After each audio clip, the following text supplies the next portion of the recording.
We've worked our whole lives, saved and invested just to achieve financial freedom, and been led to believe that instead of painting the perfect financial picture, everyone's plan is the same. But the truth is, no one is like you, and you deserve a financial strategy just as unique as you are.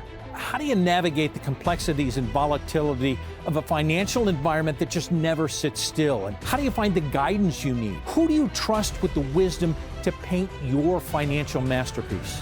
You've arrived. This is the Wealth Council.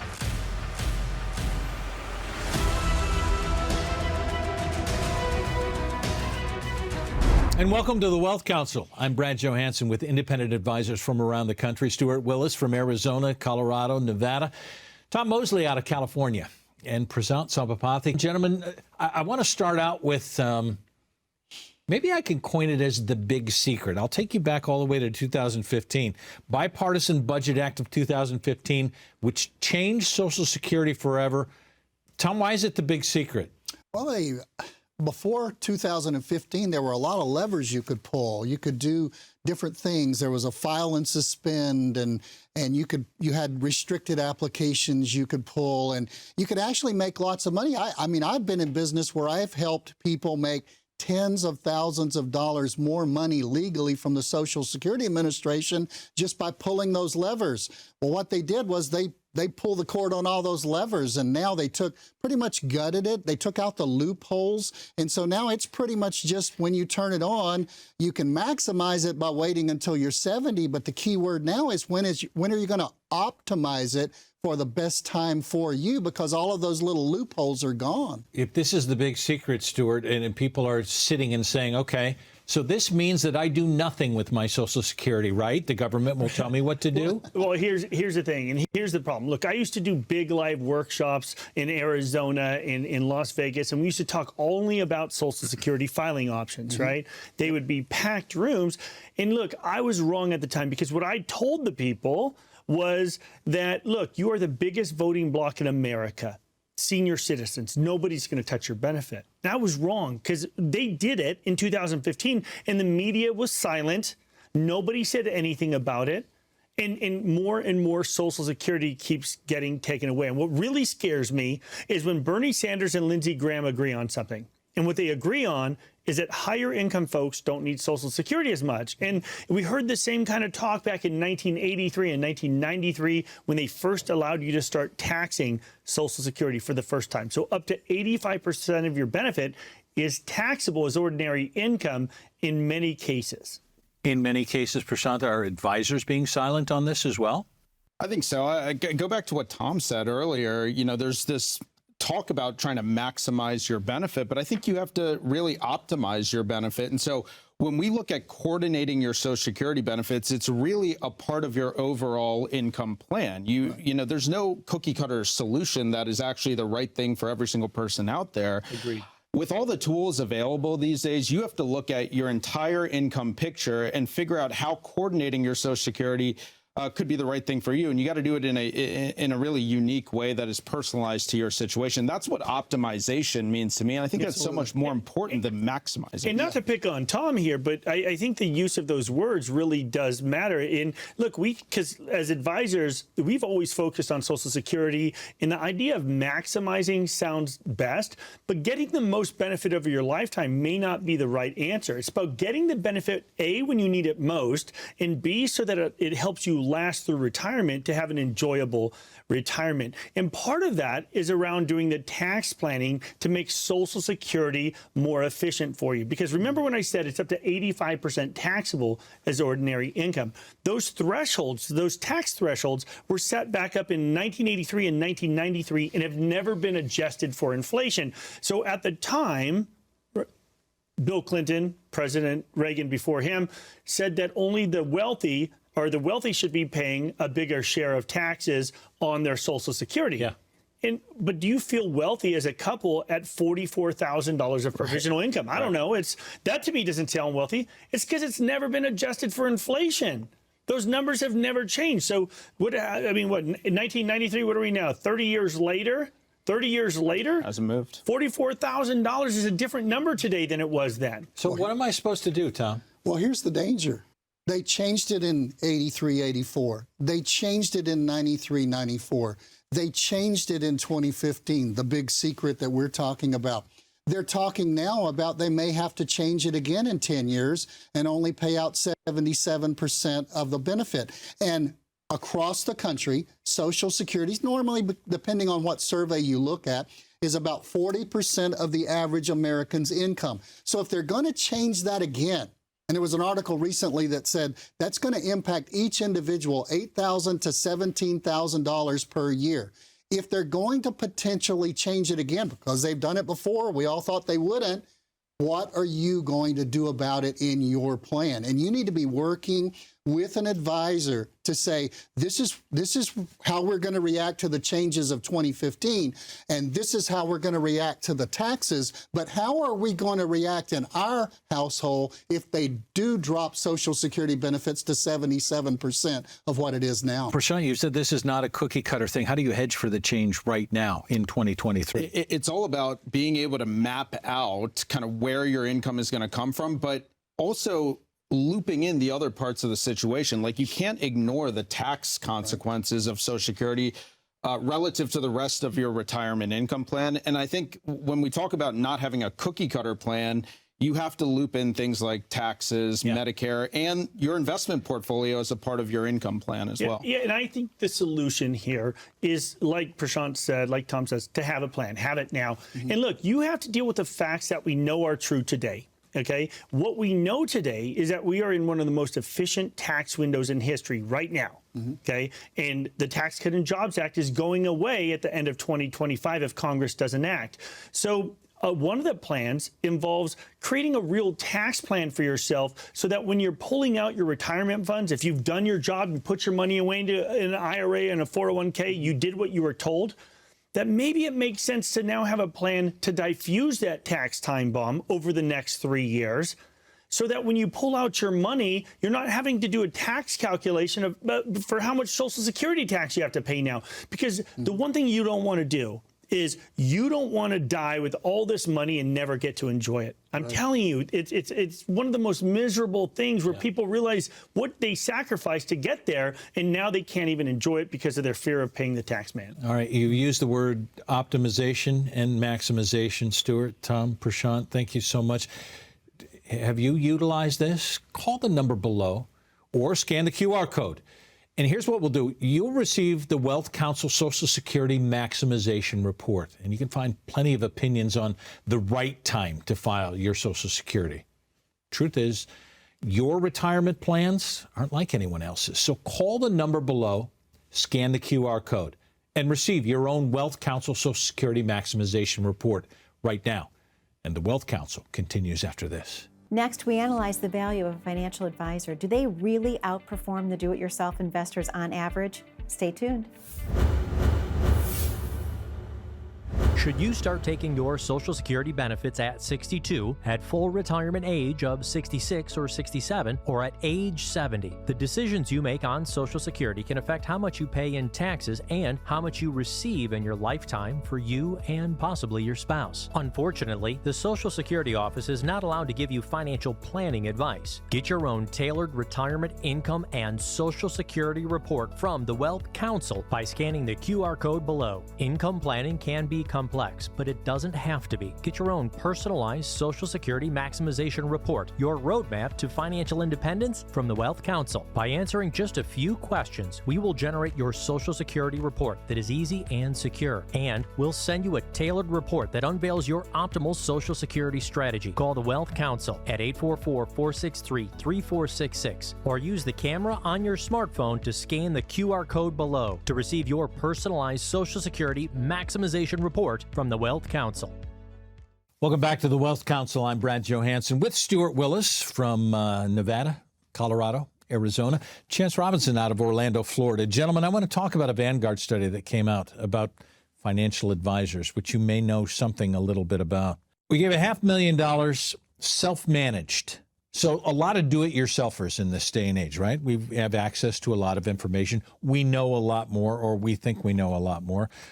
The Vanguard study, those who were do-it-yourselfers with $500,000 were able to amass $1.69 million in 25 years.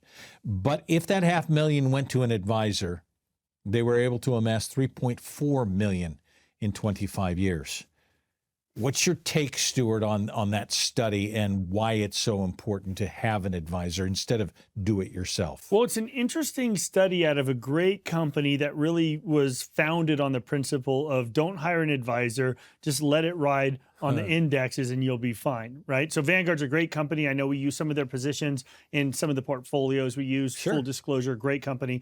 But it's an interesting position, okay? Very interesting position because I think oftentimes what happens to them psychologically is they get misled into how good they really are at managing money. Because look, for the last decade, a blind chicken could have made money in the market. So it makes people feel like they understand what's really going on.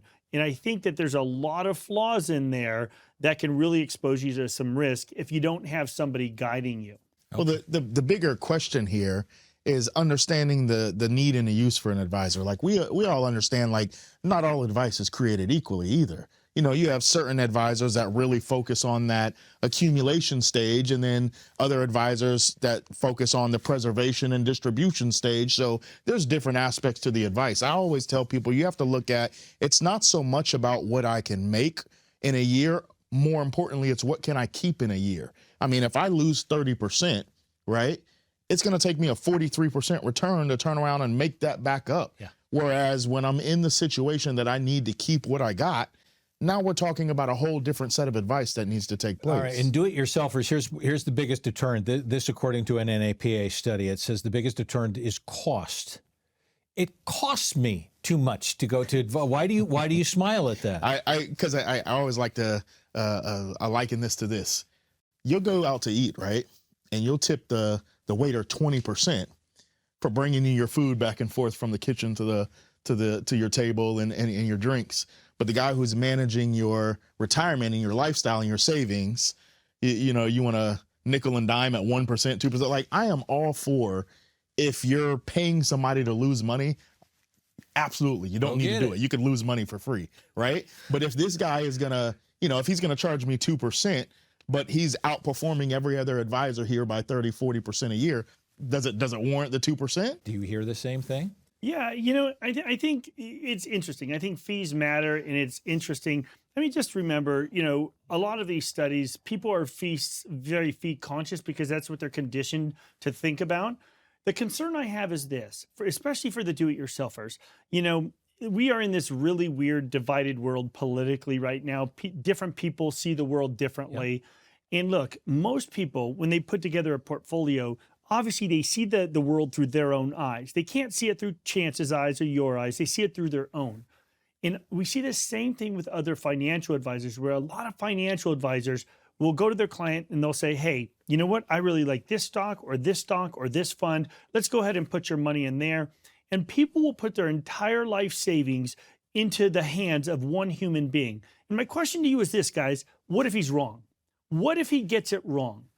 You're going to do that? Well, listen, I think the one thing I think is really important is to have an advisor that isn't a do-it-yourselfer himself, but somebody that has access to multiple money managers, to not just have a diversification of your investments, but a diversification of perspectives, to have multiple points of view reflected in the same portfolio. So if one guy gets it wrong, it doesn't wipe out your whole life's work. I don't have a whole lot of time, but I want to get to this point because within this study, it says most people believe that only wealthy people need advisors. You smile again. Yeah, I mean, it's just one of those big misconceptions. Like, to get to where I want to go, we are all playing this game of money. We've got to understand that there's different levels of advice that we can receive. It doesn't matter if I've got $10,000 or $10 million in the bank. If I want to grow and I want to preserve and there's certain things that I want to accomplish, we're going to work off of the same advice. This is the time where you need a plan and you need to develop a risk tolerance. Do you know what your risk tolerance is? It's so important. Your financial advisor's idea of risk, is it the same as yours? How do you know? Don't leave it up in the air. Find out where you stand to receive your personalized Wealth Counsel risk report. All you have to do is call the number below or click the QR code. Up next, a health event can devastate a retirement plan. Hear Prashant Sabapathi's cautionary tale and why planning for a health event is so crucial in retirement. Stay tuned, you won't want to miss this. Are you preparing to make your retirement funds work for you while not taking too much risk? While there is no substitute for sitting down with an independent financial advisor, why don't you learn the strategies of investing as well? Call for your free retirement investing guide from the Wealth Council right now to learn about investment strategies that align with your goals. Call for your free retirement investing guide from the Wealth Council right now. 844-463-3466. That's 844-463-3466. Welcome back to the Wealth Council. I'm Brad Johansson with an advisor spotlight. Prashant Sabapathi out of Baltimore, Maryland joins us now. Nice to have you here. And I want to talk about something that's kind of personal to you, because we talk in financial advising all the time about planning for the unexpected. You've had more unexpected than probably most people share. Yeah, sure has. Back in 2015, Brad, my mom, 58 years old at the time, she was diagnosed with frontotemporal dementia. Wow. 58 years old, so young. And I'll tell you what, I'll never forget it. It was in the summertime of 2015, and we found out about the diagnosis. And you go through the normal reaction of, oh my goodness, what's going on? But after a couple months, things really start to set in, and the family starts to think about, how are we going to deal with this? How are we going to deal with this both emotionally, but how are we going to deal with this financially? If we need care for mom, and that turns into round-the-clock care, which is what it has become now. Do we have enough money to do this? How do we come up? I remember Dad saying, how do we come up with $8,000, $10,000, $12,000 a month? And that's where I think the importance of doing some proactive planning on the front end is really beneficial. You said in the early stages, we're just trying to deal with this, and it took you a while to even have finances set in your mind about, this is going to be a huge deal for us. Absolutely. I mean, it's a total emotional reaction at first, just the stress of it all. I think there's probably a little bit of denial there at first before you even get to thinking about what the long-term effects of all this could be. And so, yeah, it's a process. And I sat there thinking, I can't even imagine what it would be like if we didn't have a plan in place to deal with some of this stuff. Which is where many people are. Absolutely. And that's what we see in our practice all the time is people come in, and because it's not exactly the most fun thing in the world to think about, people tend to ignore those types of things, dealing with long-term care, or dealing with catastrophic emergency or loss of life. And so as difficult as it is to talk about and to think about, those are the most important things, in my opinion, that you have to be proactive about planning for. Because people will panic and say, oh no, I can't do anything. On top of your mother, you had more that came after 2015. We did. A couple years ago, my wife was tested positive for the Huntington's disease gene, and that threw another kind of situation at our family in terms of both long-term care planning, family planning, those types of things, genetic testing. So a lot going on there, but I just go back to, how do you take that? How do you take it? Do you take it head on, or do you be really passive about it? So your advice for somebody would be what? Be proactive, have tough conversations with your loved ones. Make sure that you're as prepared as possible. Certainly the emotional preparedness is one thing, but if you can do anything financially, whether it's explore your options for long-term care, explore your options for how to create more income in retirement so that you can support those type of catastrophic situations. That's what we have to do, as difficult as it may be. It's surrounding yourself with good people, and that includes good financial people as well. Prashant, thanks so much. Thanks, Brad. Wealth Council continues after this. When the Wealth Council returns, when your employer files for bankruptcy, what happens to your pension? Stay tuned. Are you preparing to make your retirement funds work for you while not taking too much risk? While there is no substitute for sitting down with an independent financial advisor, why don't you learn the strategies of investing as well? Call for your free retirement investing guide from the Wealth Council right now to learn about investment strategies that align with your goals. Call for your free retirement investing guide from the Wealth Council right now. 844-463-3466. That's 844-463-3466. Welcome back to the Wealth Council. I'm Brad Johansson with independent advisors Tom Mosley out of California, Brian Correnta out of Pittsburgh, Pennsylvania. Gentlemen, I want to talk pension health. I want to talk how it affects retirement. I want to talk about what we have seen in the recent news. We've talked about Yellow Corp and the shipping giant filing for bankruptcy and what that means for pension people, both going into retirement and those already retired. But I want to cite something from the CEO of Grit Capital, most recently saying that bankruptcies in the U.S. rose by 30+% over the past 12 months. We are already on track, and this is a quote, to double the mega bankruptcies compared to last year, citing Bed Bath & Beyond, Rite Aid, SVP Financial, all large companies seeking bankruptcy protection.